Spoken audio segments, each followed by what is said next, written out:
Me iniciaremos presentando a la doctora Samantha Pineda Venegas. Ella es neuróloga, neurofisióloga, jefa del Servicio de Neurología del Hospital Regional Licenciado Adolfo López Mateos y encargada del programa de esclerosis múltiple en el mismo hospital, jefa de neurofisiología del Hospital Fundación Médica Sur, y pues nos acompañará con la plática de esclerosis múltiple en el embarazo. Muchas gracias, doctora Samantha Pineda.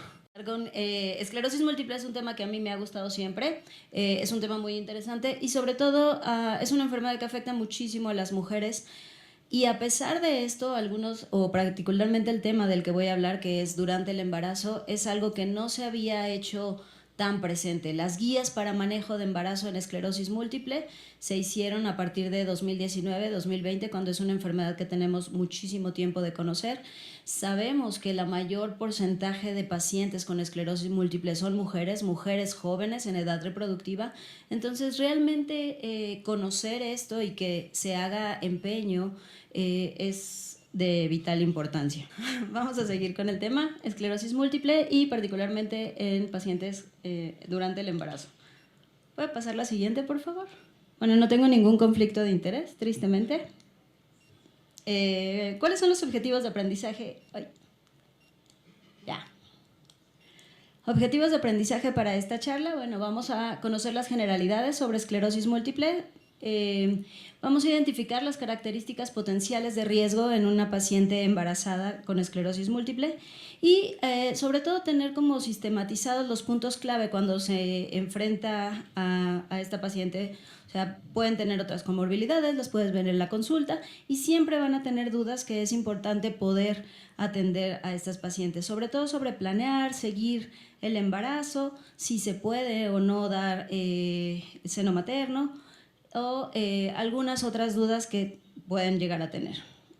Okay. En general, ¿qué es la esclerosis múltiple? Voy a ser muy breve en estos temas. Es una enfermedad autoinmune, inflamatoria, crónica, que va a ocasionar lesión y degeneración del sistema nervioso central, principalmente de la mielina. Ya sabemos que es una enfermedad que hay una disminución o un ataque celular, puede haber tanto daño humoral como celular, y los distintos medicamentos actúan a diversos niveles. Es la causa principal de discapacidad en adultos jóvenes. En los estudios que se hicieron en 2016 sobre la carga general de enfermedades en cuanto a esclerosis múltiple, se reportaban 2.9 millones de personas en el mundo. Ha habido a lo largo de este tiempo un incremento en la prevalencia mundial de esta enfermedad. Sin embargo, lo que también ha habido es una disminución en la discapacidad asociada. Hace 30 años, cualquier paciente con esclerosis múltiple probablemente iba a tener un mal pronóstico. Actualmente, los pacientes casi no tienen discapacidad. ¿De qué depende esto? De los diagnósticos tempranos, de los cambios que hemos tenido en los tratamientos modificadores de la enfermedad. Es más común en mujeres, 3 veces más común en mujeres que en hombres, y principalmente dijimos mujeres jóvenes. En cuanto a la carga mundial, en los estudios hechos en 2016, México se considera un país de bajo riesgo, de baja incidencia en esclerosis múltiple. No es una enfermedad tan común hasta cierto punto, sobre todo en nuestra región geográfica. Más o menos, de acuerdo a datos del mundo, eran menos de 30 por cada 100,000 habitantes. En el 2021 había registrados 18,016 pacientes en México y recientemente se hizo una publicación de un grupo de estudio ya a nivel México, en el que la prevalencia de esclerosis múltiple es de 13.9 personas por cada 100,000 habitantes. Como podemos ver en estas gráficas, estos sí son datos de aquí del país. La mayor prevalencia la vamos a ver en pacientes jóvenes y principalmente las mujeres. No son 3, pero sí el doble de pacientes van a ser mujeres. Entonces, realmente es muy importante tener en consideración todos aquellos factores que son diferentes en cuanto a mujeres-hombres. Bueno, muy veloz de nuevo. Los criterios diagnósticos son... las actualizaciones son del 2024. Hablamos de pacientes que tienen 2 ataques. La enfermedad se caracteriza por ataques le llamamos brotes. Estos pueden ser neuritis óptica, dejar de caminar, hemiparesia, síndrome cerebeloso. Entonces, la presencia de dos eventos separados en tiempo, más la presencia de más de 2 lesiones evidentes, es decir, tenemos un paciente que alguna vez dejó de ver, pero que ya cuando lo revisamos sí tiene atrofia de papila, eso ya es evidencia objetiva de una lesión. El paciente que alguna vez cuando estaba en la secundaria o en la preparatoria se cayó, se pegó y dejó de caminar sospechosamente, pero como se le quitó, no le hizo caso, y que cuando lo revisamos tiene liberación piramidal, también es evidencia objetiva. Entonces, estos 2 eventos, ya sea evidentes al revisarlo o en la historia del paciente, siempre que tengamos un paciente con un síntoma neurológico, es muy importante hacer toda la historia previa preguntando específicamente. Más la presencia ya sea de estudios compatibles, resonancia magnética es lo principal. Podemos usar algunos estudios de apoyo, bandas oligoclonales, pero bueno, ya están muy establecidos. Los nuevos cambios que se hicieron apenas 2024 incluyen el nervio óptico como una zona distinta. Esto lo aplicamos más bien para pacientes que tienen solamente algo que llamamos síndrome clínico aislado. El paciente que tiene un único evento y que no tiene lesiones, buscamos los estudios de imagen. El paciente que tiene lesiones porque le hicieron una resonancia magnética, porque tuvo dolor de cabeza o porque se pegó, sin evidencia de lesiones clínicas, también es importante corroborar con el resto de los estudios, que es donde principalmente lo usamos. Algunos diagnósticos diferenciales, sobre todo aquí pueden ser enfermedades asociadas inflamatorias. Hay mucha incidencia de enfermedad microvascular, pacientes con diabetes, pacientes con migraña, que pueden tener lesiones puntiformes. La característica principal de las lesiones por esclerosis múltiple es lesiones que son ovaladas. Voy a enseñar una imagen muy veloz. Entonces, son muy diferentes, pero muchas veces es muy común que cualquier lesión que se vea hiperintensa en resonancia magnética digan es una enfermedad desmielinizante. Entonces, algunas enfermedades reumatológicas, Sjögren, lupus, pueden también dar lesiones similares que es importante descartar. Déficits metabólicos de vitamina B12, de vitamina E, también pueden dar síndromes piramidales. Entonces tenemos que tenerlos en cuenta. Y como les comentaba, pacientes con migraña también es muy común que cuando hagamos estudios de imagen, sobre todo resonancias magnéticas, veamos lesiones que se pueden ser inespecíficas e hiperintensas. Entonces, ¿qué pasa y cuáles son las necesidades que no hemos podido atender? Muchas veces, a pesar de todo, puede haber mucho desconocimiento de la enfermedad, de su pronóstico. Hay mucha desinformación en el sentido de que escuchamos esclerosis múltiple y pensamos que vamos a ver en alguien en silla de ruedas. Entonces, no, la mayoría de los pacientes están trabajando, hacen su vida.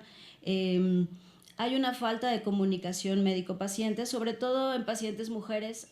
Yo he tenido la fortuna de tener pacientes que cambian de médico y que hasta después se atreven a preguntar cosas de, oye, ¿y si quiero tener hijos? O si quiero formar algo. O sea, no siempre es una pregunta que hagamos, pero es importante porque habla sobre todo de las ideas y la calidad de vida de cada paciente. Y el acceso o disponibilidad que puede existir para los fármacos modificadores. ¿Por qué se llaman así? Porque hacen que un paciente que probablemente se iba a quedar en silla de ruedas, tal vez no lo haga. Entonces, esta mejoría en calidad de vida no es lo mismo un paciente que diagnosticamos con esclerosis múltiple y dice, ¿por qué voy a ser mamá si no voy a poder caminar en 3 años?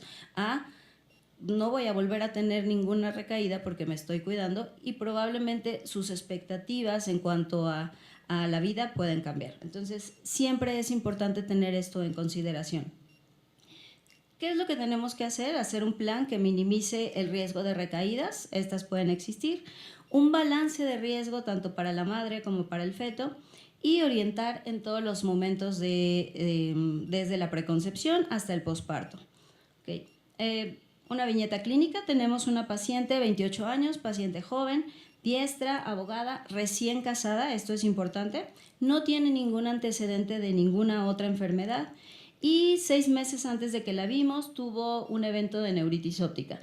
Su examen neurológico era completamente normal, únicamente un poco de palidez de papila. Los estudios de imagen, como podemos observar, tiene algunas lesiones periventriculares que cumplen criterios. No es una carga lesional bastante, o sea, sí tiene más de 10 lesiones. Sin embargo, cuando hacemos estudio de imagen, tenemos una lesión medular. Una lesión medular que no le ha dado clínica, pero es una lesión medular alta. ¿Qué es lo que vamos a hacer o qué tenemos que pensar cuando llega un paciente aquí? Se acaba de casar, no tenía todavía el diagnóstico fue como muy reciente. Entonces, lo que necesita, lo que pregunta es, ¿voy a tener hijos? ¿No voy a tener hijos? O sea, ¿qué podemos ofrecerle a este paciente?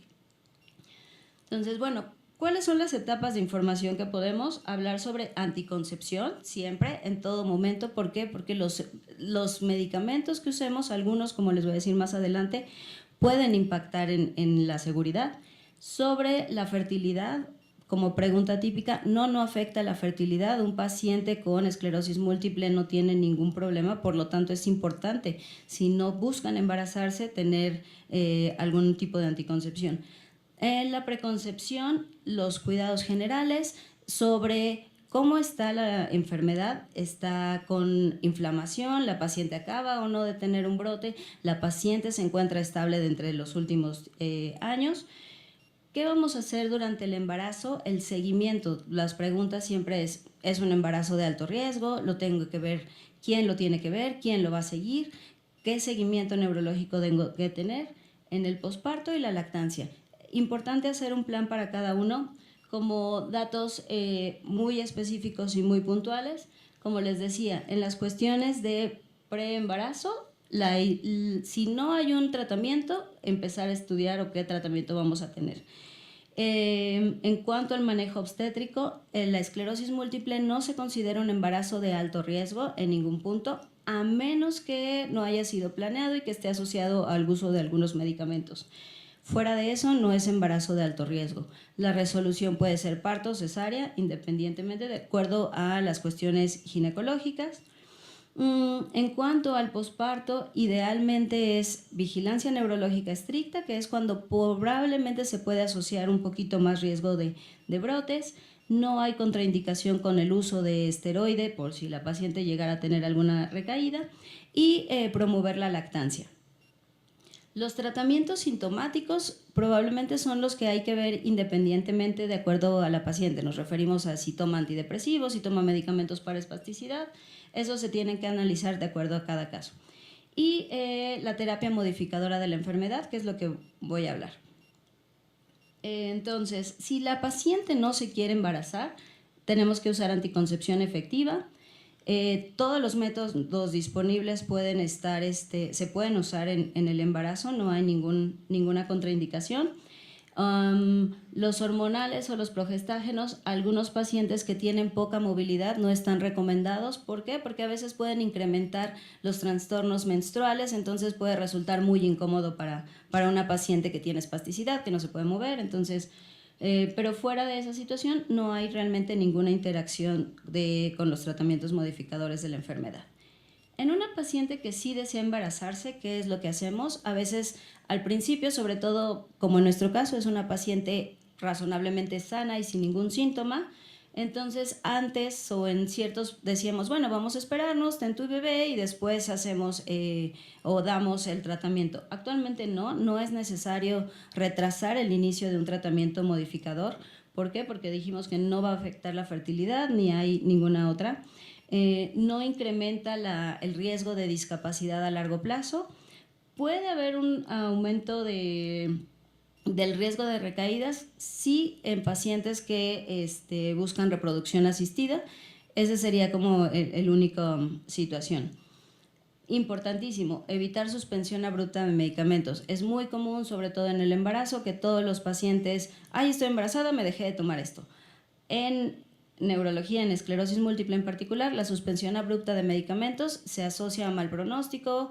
Algunos pueden generar brotes catastróficos, llamamos a aquellos que aumentan la discapacidad a más de 6 puntos y es muy común si suspenden abruptamente el medicamento.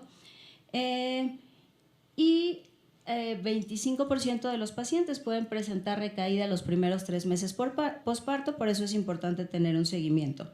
La Academia Americana de Neurología recientemente, o sea, 2024, empezó a tener guías de tratamiento sobre qué tenemos que hacer para avisar a los pacientes. Entonces, la pregunta en un paciente joven que recientemente acabamos de diagnosticar con esclerosis múltiple, sí es cuáles son tus planes en cuestión de embarazo, de tener hijos, planes de vida. En cuanto a los pacientes que sí desean embarazarse, datos como no es una enfermedad hereditaria, que eso muchas veces a los pacientes los asusta.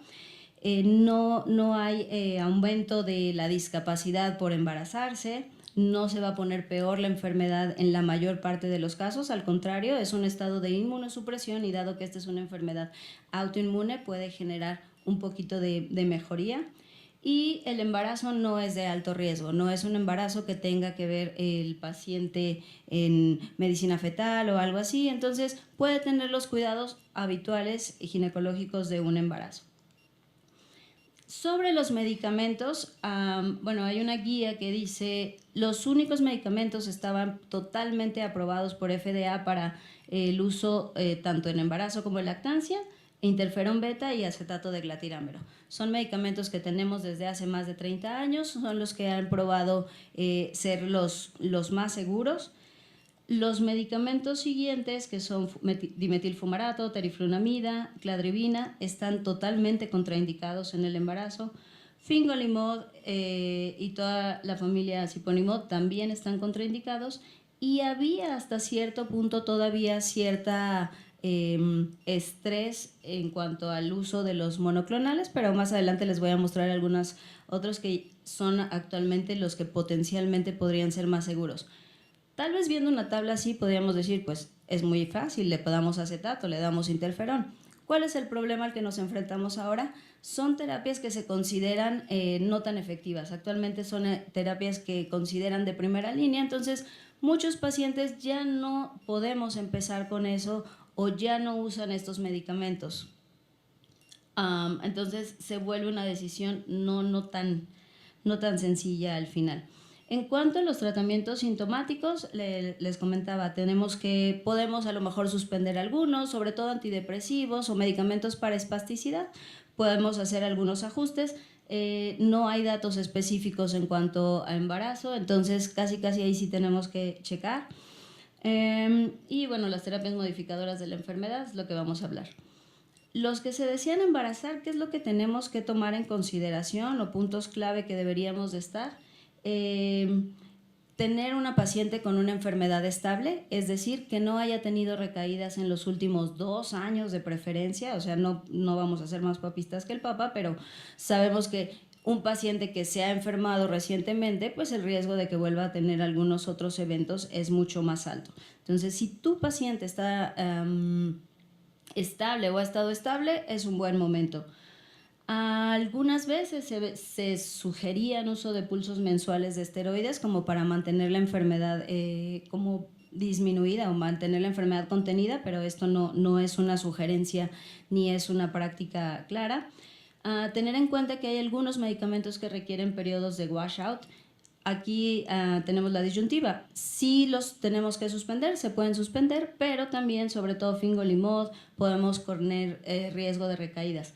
Natalizumab también puede haber un periodo de limpieza, pero ya hay aquí algunas maneras en las que podemos ir extendiendo los tiempos. Natalizumab es una molécula más grande, entonces se puede usar hasta cierto punto en el embarazo y reiniciar después de ciertas semanas de gestación. Alemtuzumab, que es un medicamento que la verdad es que tiene muchos efectos secundarios, y ocrelizumab y cladribine al principio decía que había que esperar 6 meses de washout, pero las nuevas guías dicen que ya no es tan necesario.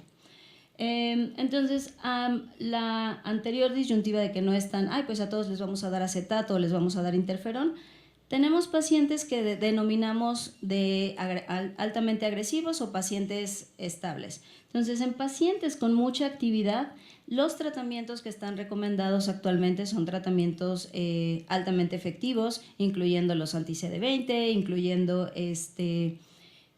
principalmente los interferones y los acetatos. En un paciente que tiene mucha agresividad en su enfermedad, ya no se usan. Tal vez en instituciones seguimos usándolo dependiendo de la disponibilidad de los mismos, pero ya no es una recomendación tan fácil. Bueno, en cuanto a los medicamentos, como les decía, interferones y acetatos son los más seguros. Podemos elegir continuarlos, suspenderlos. La lactancia puede continuar. Teriflunomida vamos a pedir periodo de limpieza y es teratogénico, entonces esto sí se podría considerar un embarazo de alto riesgo si fue algo no planeado.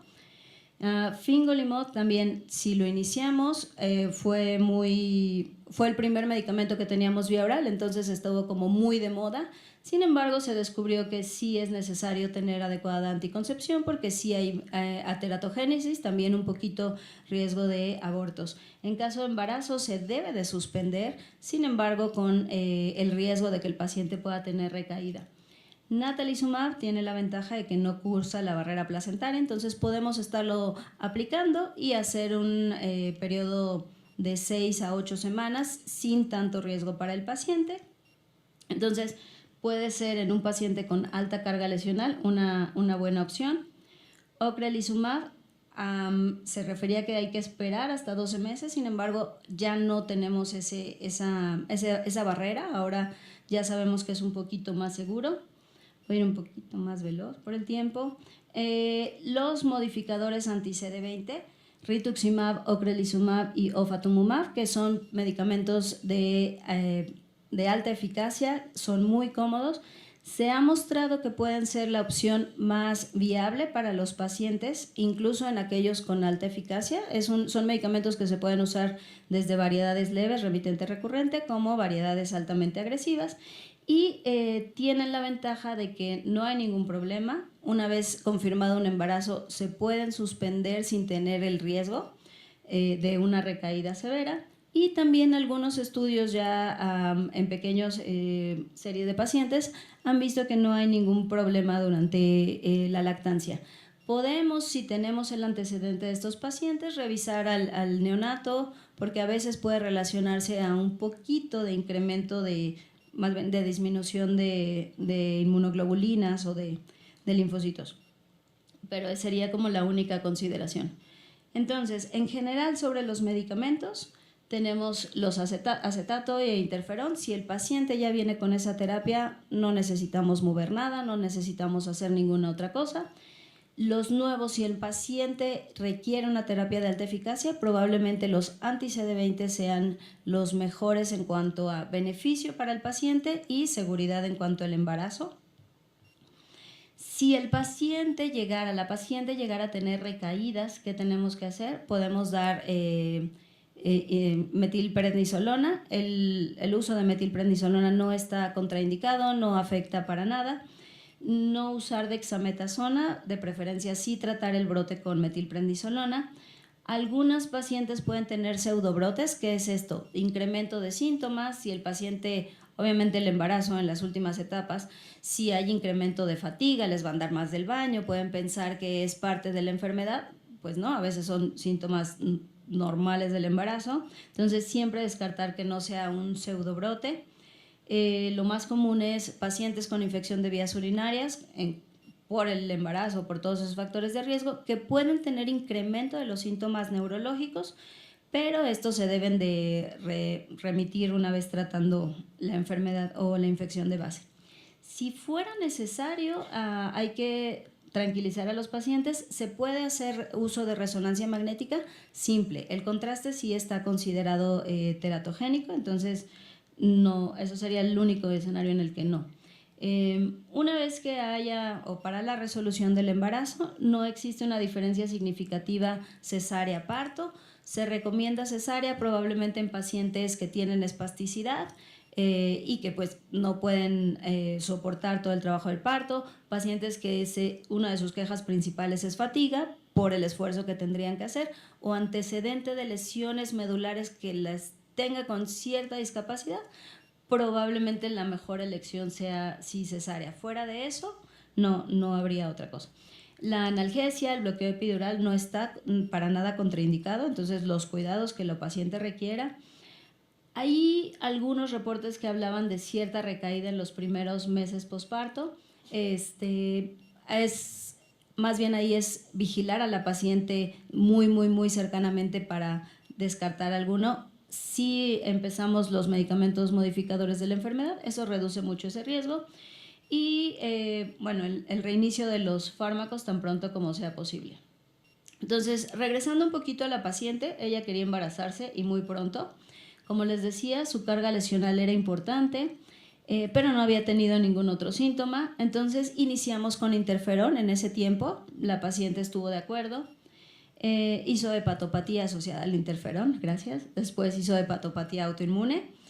Así que tuvimos que suspender el interferón. La paciente tuvo un brote motor con paraparesia. Recuerdan que tenía una lesión medular, pero ella de todos modos quería tener hijos, o sea, ese era su sueño en la vida y no, si había una manera, y la hubo, empezamos ocrelizumab, fue los primeros pacientes que pudieron manejarse con ocrelizumab. Hicimos 2 dosis iniciales, ¿por qué? Porque como les comentaba, la paciente acababa de tener un brote serio, entonces tratamos de tenerla lo más controlada posible y pues nos envió despuesito una foto que a todo el mundo nos alegró. Entonces, esta paciente tuvo a su bebé, no hubo complicaciones, fue cesárea por elección de ella, ya va por el 3er niño, o sea, se ha puesto, porque ese era su sueño, digo, o sea, si el paciente tiene, y eso es lo que a ella, y ya no ha vuelto a tener brotes, y está muy feliz, y los cuida, y se cansa, y es muy feliz poniéndose su ocrelizumab 6 meses, estando 4 horas sin que nadie la moleste en infusión. Entonces, no ha habido ninguna otra cosa. Entonces, ¿cuáles son los mensajes para llevar a casa? El embarazo, siempre y cuando sea con seguimiento, es totalmente segura, totalmente posible para los pacientes con esclerosis múltiple.